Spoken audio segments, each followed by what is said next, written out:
Lundi 23 août 2021, première destination, le Gabon avec le quotidien L'Union.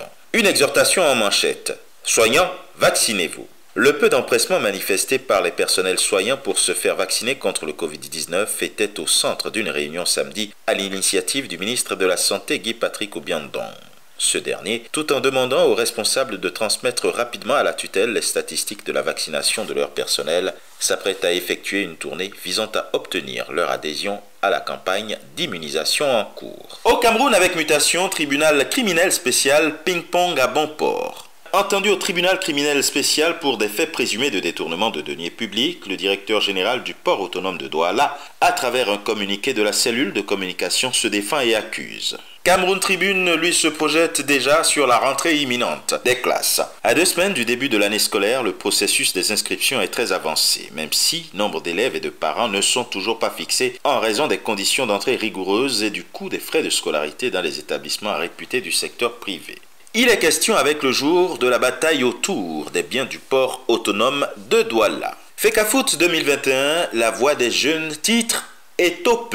Les jeunes lancent une motion de soutien sur la toile pour implorer Samuel Eto'o de déposer sa candidature au poste de président de la Fédération camerounaise de football, la FECAFOOT.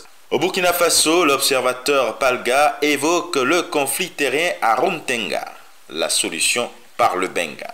Une autre lutte à présent, celle contre le terrorisme au Burkina. Il est donné de lire en manchette du quotidien L'Information pour tous, ce n'est pas le changement de ministre qui va changer la situation. Enseignement privé, fermer ses écoles et sanctionner les promoteurs, lit-on en manchette de L'Express du Faso. Et puis avec Libération, vous l'avez compris, nous sommes au Sénégal, les manifestations contre les inondations. La banlieue étale sa colère.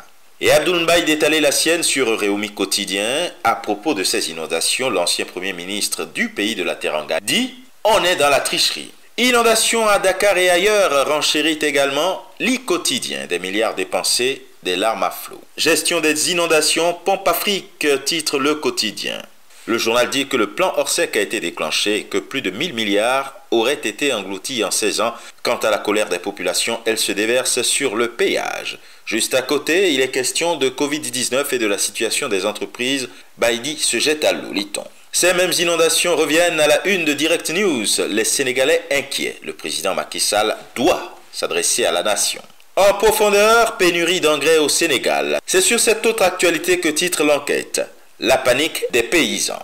Et puis avec là, ce déclenchement du plan Orsec, les finances mobilisent 27,8 milliards sur fonds propres. Et enfin, atterrissage du côté du royaume chérifien avec le quotidien Le Matin. Il y est écrit qu'à l'occasion du 68e anniversaire de la Révolution du roi et du peuple, les dirigeants européens saluent la teneur du discours de Sa Majesté le roi et soulignent l'importance des liens stratégiques entre le Maroc et l'ensemble de l'Union européenne. Et ce sera tout pour aujourd'hui. Mais encore, prudence, vigilance et surtout, n'oubliez pas les gestes barrières.